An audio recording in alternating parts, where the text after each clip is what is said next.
I'm currently in that time period where I need to play a relaxing farming sim with simple gameplay. Not on the word need, okay? So when I heard that a dev made an intentionally uncomplicated cozy farmshop sim, I thought that, hey, maybe it's time to try the game. And should I say that the way the dev described this game is pretty accurate. But I think there are still a few things that they can do to make it a bit better without losing the uncomplicated aspect of the game. So in this video, I will share my impression and evaluation about Sugardew Island, if I can even say that. So now, let's check the game.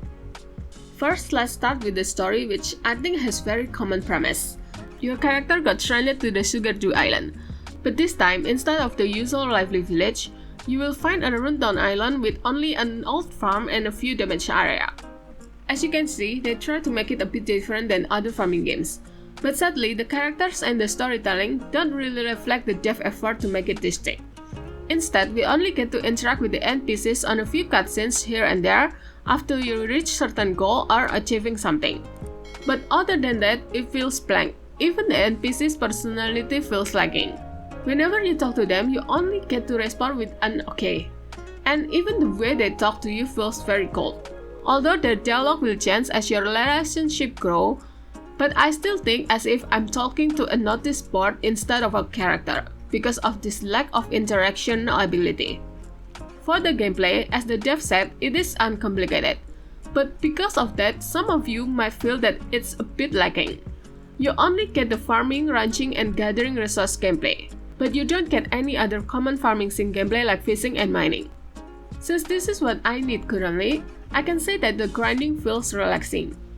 But because of that, I think this game would only suit those who like to grind by doing repeatable things over and over again. So if you don't like grinding, and especially if you don't like gameplay that's very simplified, then I suggest you to avoid this game. There are a few missions that you need to do in order to progress with the story and unlocking things. And to complete it, you only need to gather harmony by selling items at your shop. Even though the amount that you need to gather increases as the area level increases, but I don't feel any challenge whatsoever from those missions. This could be a good thing if you are the type who doesn't like pressure. If you want a bit challenge, then you can try to fulfill the elemental spirit orders from the bulletin board. Although I'm not sure if you can consider this as a challenge since there's no deadline and you can even decline the request if you want. But of all the things in the game, these requests are the only one that need a bit of planning, so I think you can consider it as challenge in a way. By fulfilling the request, you will get Sugardew and relationship point with the elemental spirit. Then you can take them for a date to learn more about their background story. I think the cutscenes during those dates are the only time you will get to feel their personality. But like I said, it's still lacking, and I feel it's hard to actually get attached to any of the character. So I hope the dev will add more interaction outside those cutscenes, as I think it will make the character feels more attractive. The shop gameplay also very simple, as in there's no complicated setting that you need to do. All you need is to put items to sell on display and you will get 1 harmony for each item that you sold. Occasionally, you will get a spirit who need a bit convincing before they purchase the item, but it's nothing complicated. You basically just need to decide whether you want to use the higher risk option or the lower risk option. So once again, as you can see, the target audience of this game are those who like low risk and low pressure gameplay. Some of you who like cute things might feel attracted to this game.